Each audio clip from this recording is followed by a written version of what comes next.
नमस्कार, लोकमंच न्यूज में आपका स्वागत है। मैं हूं राकेश। कोरोना की दूसरी लहर ज्यादा खतरनाक साबित हो रही है। धीरे धीरे कोरोना पॉजिटिवों का आंकड़ा, जो पॉजिटिव मरीज हैं उनका आंकड़ा बढ़ता जा रहा है। दिल्ली और महाराष्ट्र में हालात सबसे ज़्यादा खराब हैं। वहां कई इलाकों में लॉकडाउन की सिचुएशन है और नाइट कर्फ्यू इम्पोज भी कर दिया गया है।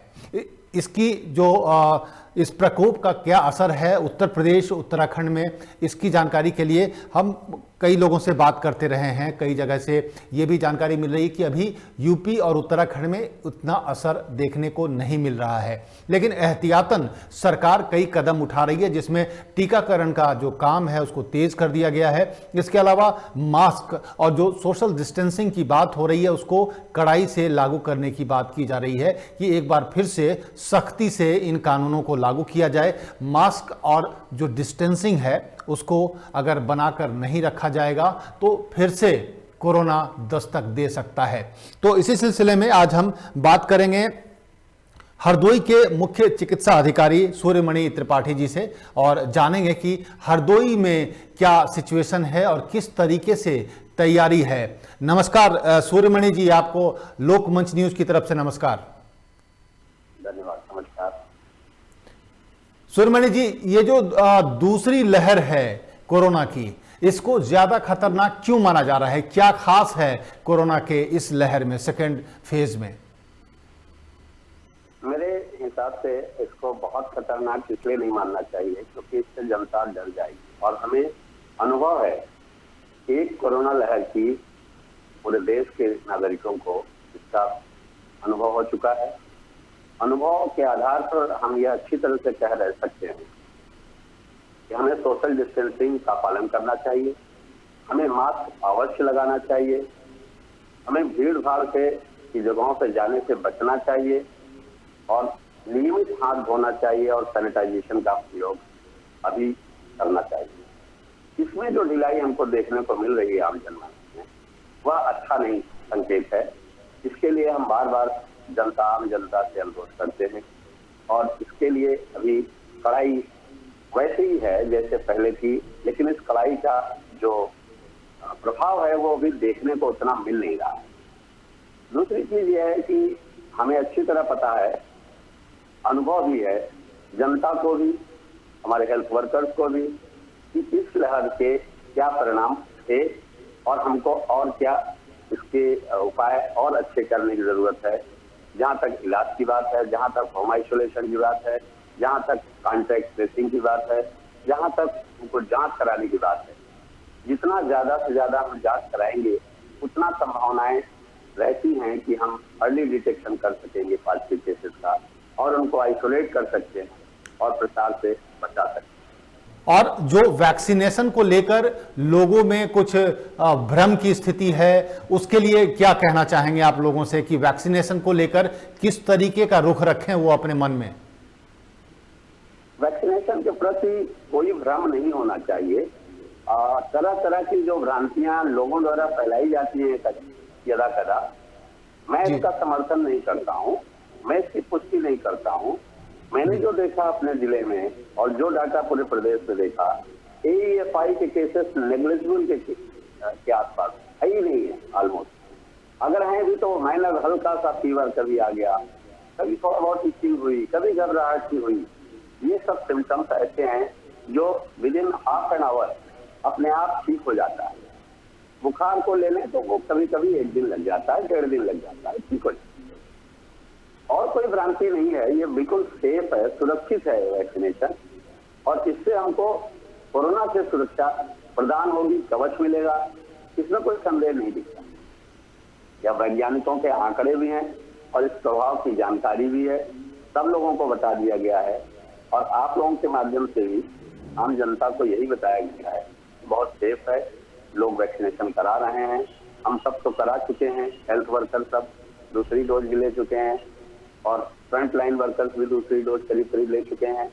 हमारे 60 साल के बुजुर्ग लोग इस वैक्सीनेशन में बढ़ चढ़कर हिस्सा ले रहे हैं और 45 साल के ऊपर कोमॉर्बिड कंडीशन जैसे हाइपरटेंशन है, डायबिटीज है, वो लोग भी वैक्सीनेशन में प्रतिभाग कर रहे हैं।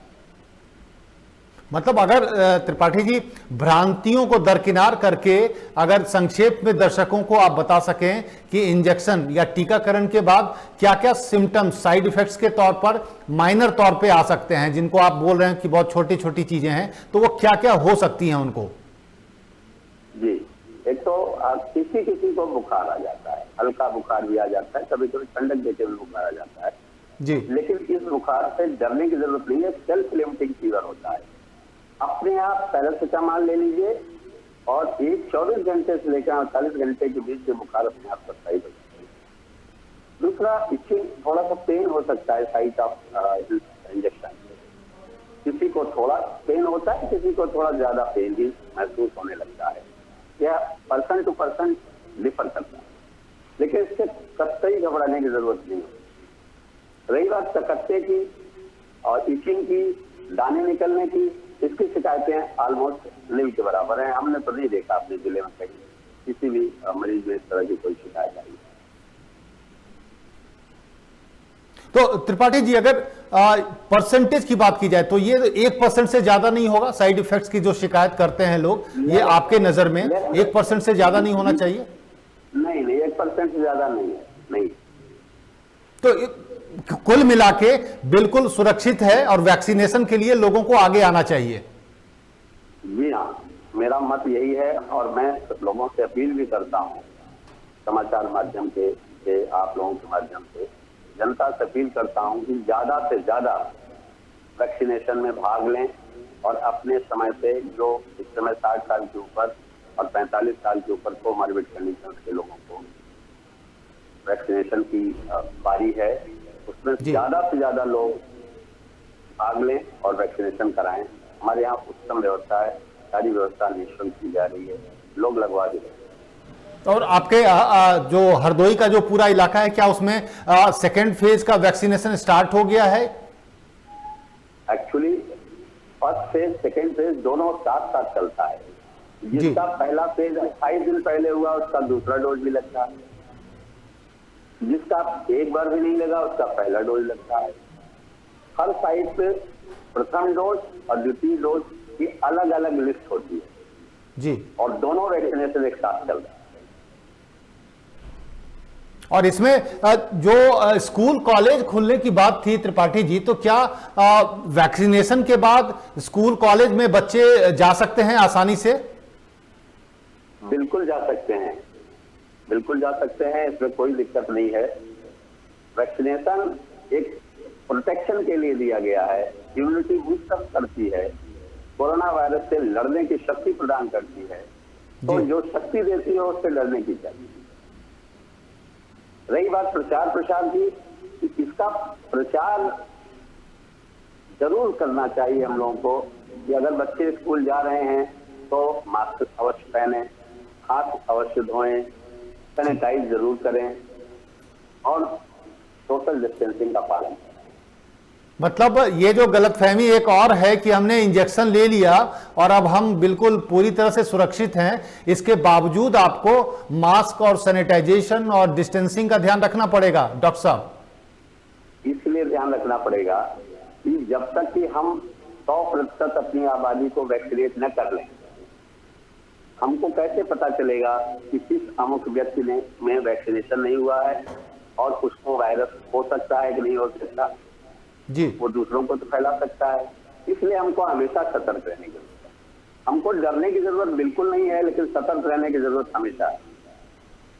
और इस सतर्कता को लेकर हरदोई में आप लोगों की तरफ से, जिला प्रशासन की तरफ से किस तरीके का अभियान कुछ चलाया जा रहा है लोगों को जागरूक करने के लिए? हम लोग समाचार पत्रों के माध्यम से बार बार हम अपील करते हैं, हमारे जिलाधिकारी महोदय अपील करते हैं, पुलिस अधीक्षक महोदय अपील करते हैं, जिला प्रशासन सतर्क करने में सहभागिता और सक्रिय सहयोग देता रहता है स्वास्थ्य विभाग को, और हम अपने स्तर से हमारे एडिशनल सीओज करते रहते हैं और हम करते रहते हैं। और जहां भी हम दौरा करने जाते हैं वहां देखते हैं ग्रामीण अंचलों में, वहां लोगों को सतर्क करते हैं, चाहे महिलाएं हों चाहे पुरुष हों, कि आप मास्क जरूर पहनिए, सोशल डिस्टेंसिंग जरूर पालन करिए, हाथ अवश्य धोइए, सैनिटाइजेशन का उपयोग करें।